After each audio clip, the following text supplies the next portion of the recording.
We were hunters and foragers. The frontier was everywhere. We were bounded only by the earth and the ocean and the sky. The open road still softly calls.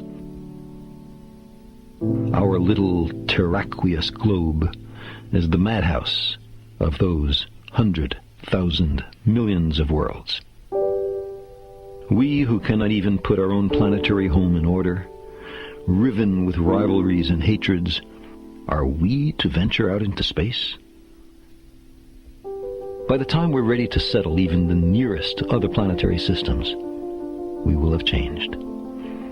The simple passage of so many generations will have changed us. Necessity will have changed us. We're an adaptable species. It will not be we who reach Alpha Centauri and the other nearby stars. It will be a species very like us, but with more of our strengths and fewer of our weaknesses. More confident, far-seeing, capable, and prudent. For all our failings, despite our limitations and fallibilities, we humans are capable of greatness. What new wonders, undreamt of in our time, will we have wrought in another generation, and another? How far will our nomadic species have wandered by the end of the next century, and the next millennium? Our remote descendants, safely arrayed on many worlds through the solar system and beyond, will be unified by their common heritage, by their regard for their home planet, and by the knowledge that whatever other life may be, the only humans in all the universe come from Earth. They will gaze up and strain to find the blue dot in their skies. They will marvel at how vulnerable the repository of all our potential once was, how perilous our infancy, how humble our beginnings, how many rivers we had to cross before we found our way.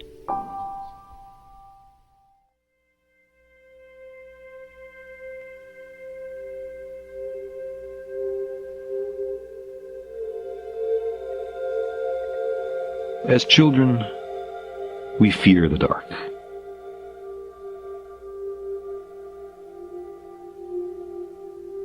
The unknown troubles us.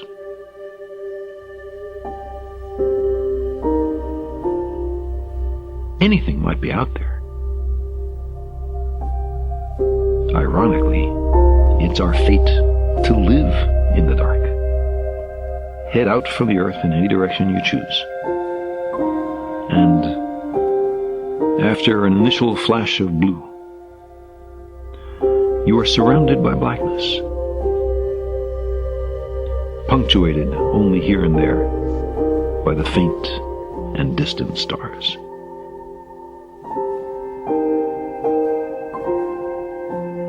Even after we're grown, the darkness retains its power to frighten us. And so there are those who say we should not inquire too closely into who else might be living in that darkness. Better not to know, they say. There are 400 billion stars in the Milky Way galaxy. Of this immense multitude, could it be that our humdrum sun is the only one with an inhabited planet? Maybe. Maybe the origin of life or intelligence is exceedingly improbable. Or maybe civilizations arise all the time, but wipe themselves out as soon as they are able. Or, here and there, peppered across space, maybe there are worlds something like our own, on which other beings gaze up and wonder as we do about who else lives in the dark.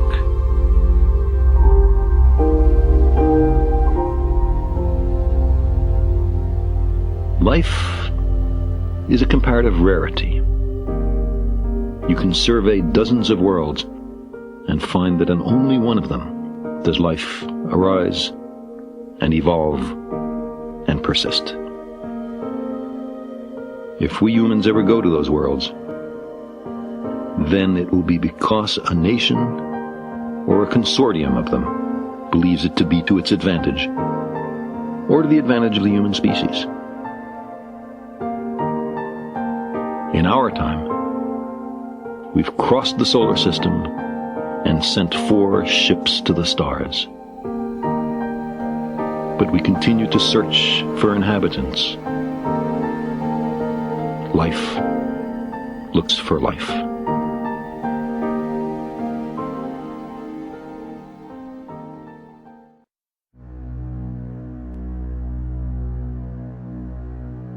Consider again that pale blue dot we've been talking about.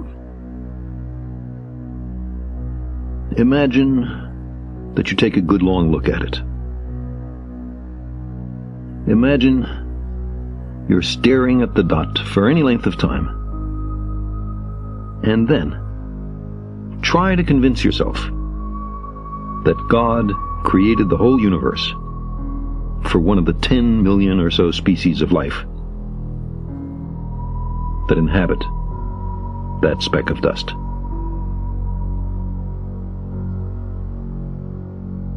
Now take it a step further. Imagine that everything was made just for a single shade of that species, or gender, or ethnic or religious subdivision. We can recognize here a shortcoming, in some circumstances serious, in our ability to understand the world. Characteristically, we seem compelled to project our own nature onto nature. Man, in his arrogance, thinks himself a great work, worthy of the interposition of a deity. Darwin wrote telegraphically in his notebook, "More humble, and I think truer, to consider him created from animals." Close quote. We're Johnny-come-latelys. We live in the cosmic boondocks. We emerged from microbes and muck. Apes are our cousins. Our thoughts and feelings are not fully under our own control. And on top of all this, we're making a mess of our planet and becoming a danger to ourselves. The trapdoor beneath our feet swings open. We find ourselves in bottomless freefall. If it takes a little myth and ritual to get us through a night that seems endless, who among us cannot sympathize and understand? We long to be here for a purpose, even though, despite much self-deception, none is evident. The significance of our lives and our fragile planet is then determined only by our own wisdom and courage. We are the custodians of life's meaning. We long for a parent to care for us, to forgive us our errors, to save us from our childish mistakes. But knowledge is preferable to ignorance. Better by far to embrace the hard truth than a reassuring fable. Modern science has been a voyage into the unknown, with a lesson in humility waiting at every stop. Our common sense intuitions can be mistaken. Our preferences don't count. We do not live in a privileged reference frame. If we crave some cosmic purpose, then let us find ourselves a worthy goal.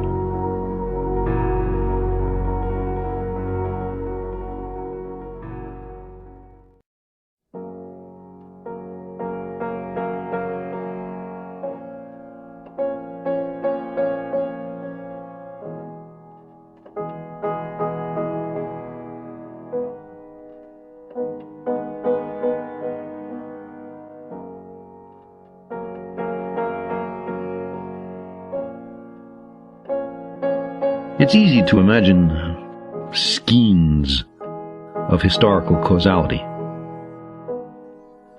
There were many possible historical paths. Our ancestors walked from East Africa to Novaya Zemlya and Ayers Rock and Patagonia. They hunted elephants with stone spear points. They walked the moon a decade after entering space. It is beyond our powers to predict the future. Catastrophic events have a way of sneaking up on us, of catching us unaware. Your own life, or your band's, or even your species might be owed to a restless few, drawn by a craving they can hardly articulate or understand, to undiscovered lands and new worlds. Each victory is only a prelude to another, and no boundaries can be set to rational hope.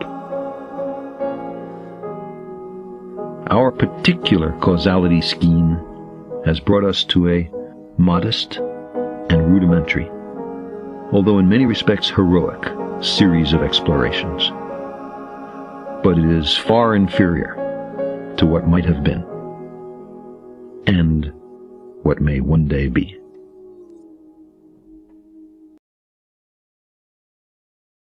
Could the Milky Way be rippling with life and intelligence, worlds calling out to worlds, while we on Earth are alive at the critical moment when we first decide to listen? Our species has discovered a way to communicate through the dark, to transcend immense distances. No means of communication is faster or cheaper or reaches out farther.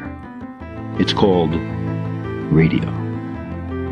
We are now on an unprecedented scale, listening for radio signals from possible other civilizations in the depths of space. This quest is called the Search for Extraterrestrial Intelligence, SETI, pronounced SETI. Let me describe how far we've come. The first SETI program was carried out by Frank Drake. His great achievement was to show that modern technology is fully able to listen for signals from hypothetical civilizations on the planets of other stars. Meanwhile, the technology for detection has been getting cheaper, the sensitivity keeps improving, the scientific respectability of SETI has continued to grow, but our fear of the dark rebels. The idea of alien beings troubles us. We conjure up objections. It's too expensive, some of us say. But in its fullest modern technological expression, it costs less than one attack helicopter a year. We'll never understand what they're saying, some of us say. But because the message is transmitted by radio, we and they must have radio physics, radio astronomy, and radio technology in common. The laws of nature are the same everywhere, so science itself provides a means and language of communication even between very different kinds of beings, provided they both have science. All through human history, some of us say, advanced civilizations have ruined civilizations just slightly more backward. Certainly. But malevolent aliens, should they exist, will not discover our existence from the fact that we listen. The search programs only receive, they do not send. After billions of years of biological evolution, on their planet and ours, an alien civilization cannot be in technological lockstep with us. There have been humans for more than 20,000 centuries, but we've had radio only for about 1 century. If alien civilizations are behind us, they're likely to be too far behind to have radio. And if they're ahead of us, they're likely to be far ahead of us. Think of the technical advances in our world over just the last few centuries. What is for us technologically difficult or impossible? What might seem to us like magic might for them be trivially easy. We could communicate today across much of the galaxy. They should be able to do much better. If they exist. We choose to go to the moon in this decade and do the other things, not because they are easy, but because they are hard.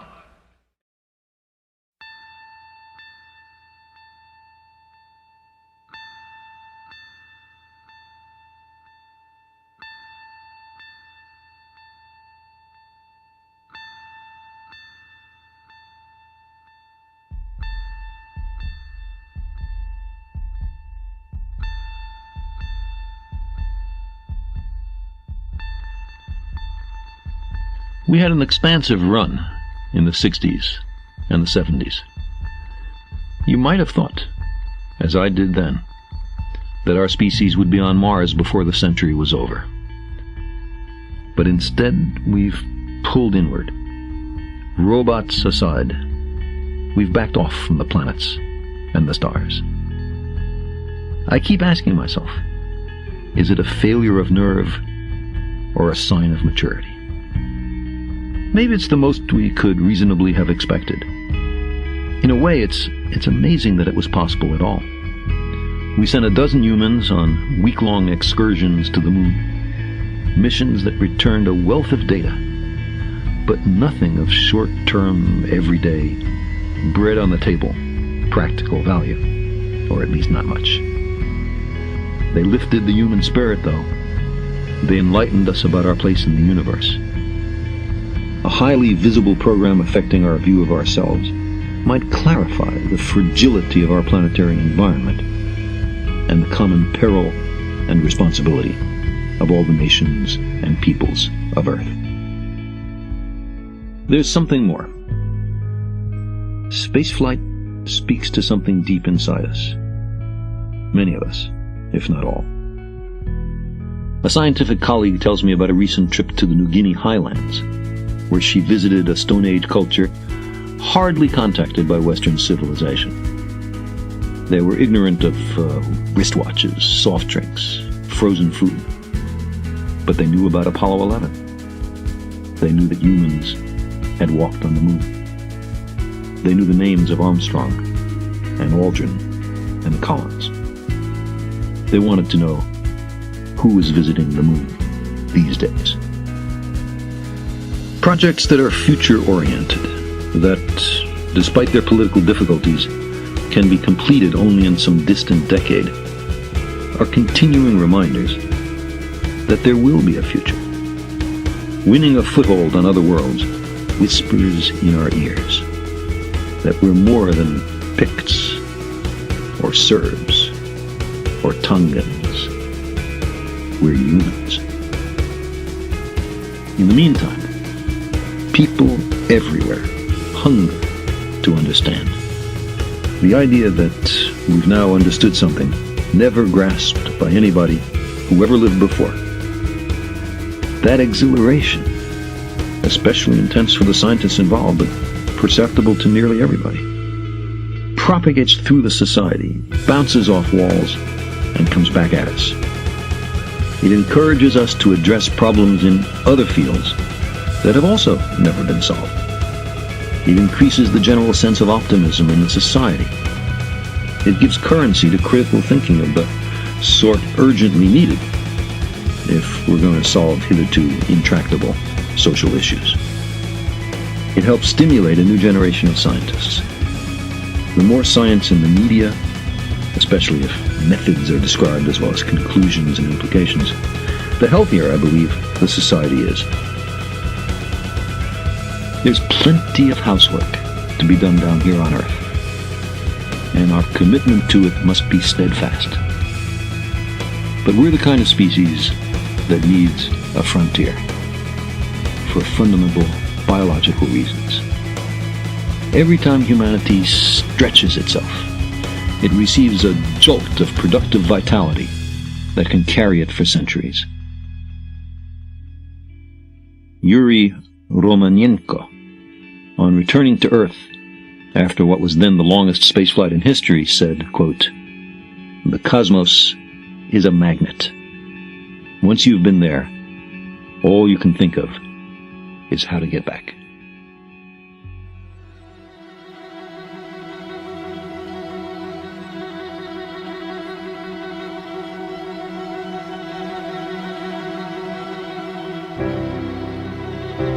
It might be a familiar progression, transpiring on many worlds.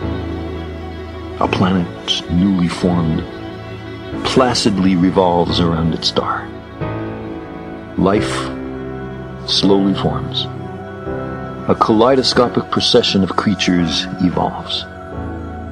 Intelligence emerges, which, at least up to a point, confers enormous survival value.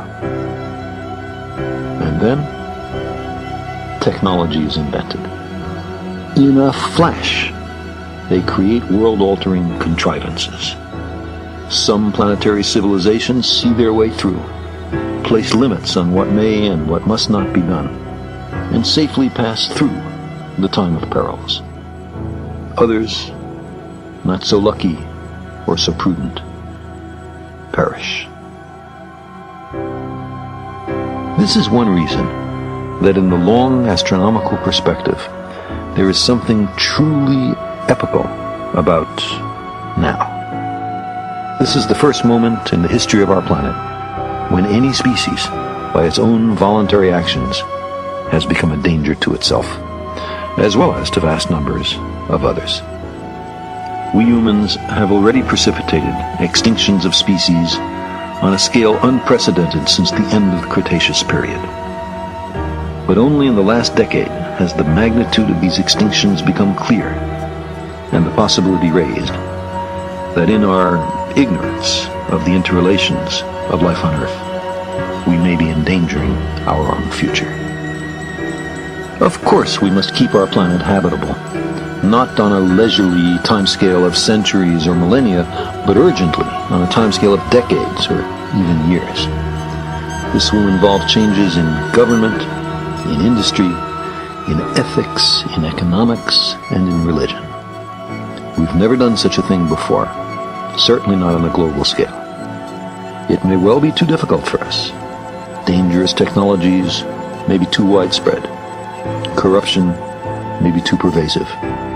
There may be too many quarreling ethnic groups, nation-states, and ideologies for the right kind of global change to be instituted.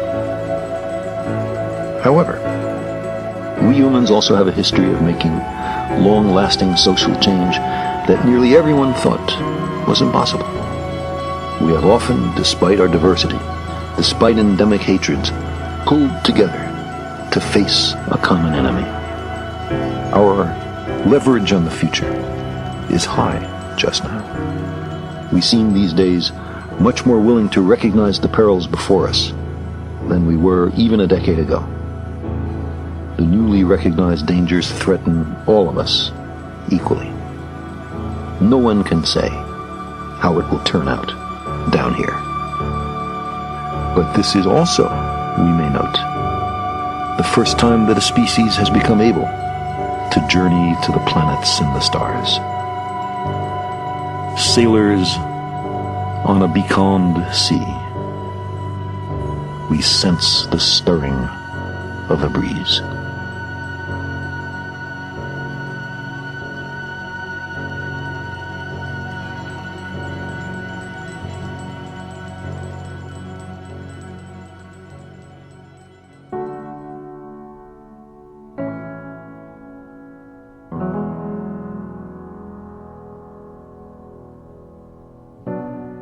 It's a sultry night in July. You've fallen asleep in the armchair. Abruptly, you startle awake, disoriented. The television set is on, but not the sound. You strain to understand what you're seeing.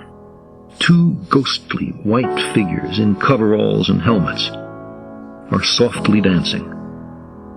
They make strange little skipping motions, which propel them upward amid barely perceptible clouds of dust. But something's wrong. They take too long to come down. Encumbered as they are, they seem to be flying. A little. You rub your eyes, but the dreamlike tableau persists.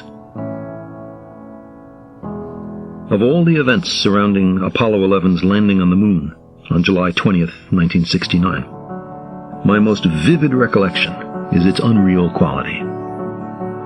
Neil Armstrong and Buzz Aldrin shuffled along the gray, dusty lunar surface, the Earth looming large in their sky, while Michael Collins, now the moon's own moon, orbited above them in lonely vigil.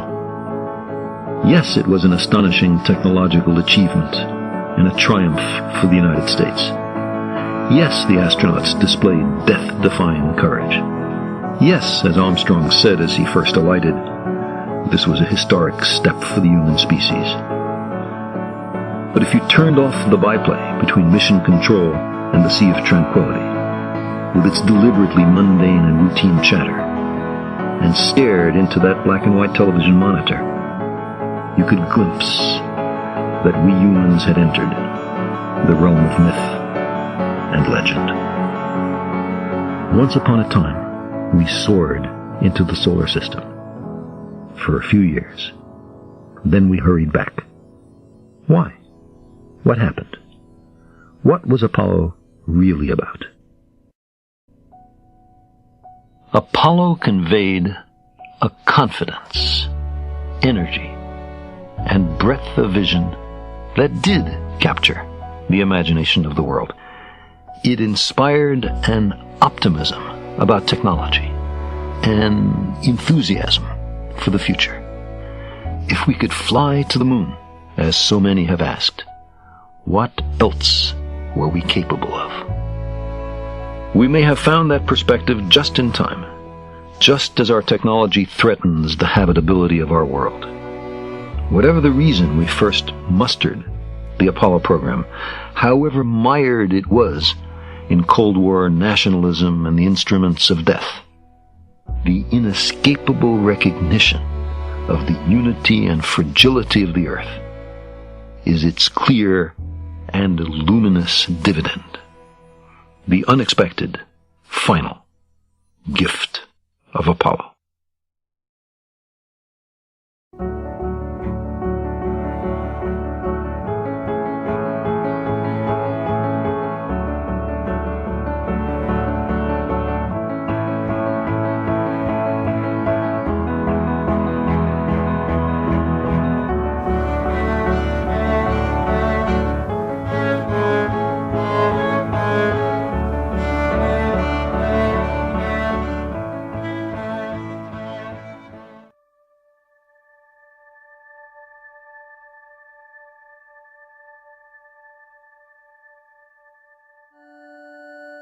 There are places in and around our great cities where the natural world has all but disappeared. You can make out streets and sidewalks, autos, parking garages, advertising billboards, monuments of glass and steel, but not a tree or a blade of grass or any animal, besides, of course, the humans. There are lots of humans. Only when you look straight up through the skyscraper canyons can you make out a star or a patch of blue. Reminders of what was there long before humans came to be. It's not hard going to work every day in such a place to be impressed with ourselves, how we've transformed the Earth for our benefit and convenience. But a few hundred miles up or down, there are no humans. Our impact on the universe is nil. In the last 10,000 years, an instant in our long history, we've abandoned the nomadic life. We've domesticated the plants and animals. Why chase the food when you can make it come to you? For all its material advantages, the sedentary life has left us edgy, unfulfilled. Even after 400 generations in villages and cities, we haven't forgotten. There are now people on every continent and the remotest islands, from pole to pole, from Mount Everest to the Dead Sea, on the ocean bottoms, and even, occasionally, in residence 200 miles up. Humans, like the gods of old, living in the sky. These days, there seems to be nowhere left to explore. Victims of their very success, the explorers now pretty much stay home. Maybe it's a little early. Maybe the time is not quite yet. But those other worlds, promising untold opportunities, beckon. Just now, there are a great many matters that are pressing in on us, that compete for the money it takes to send people to other worlds. Should we solve those problems first, or are they a reason for going? Our planet and our solar system are surrounded by a new world ocean, the depths of space. It is no more impassable than the last.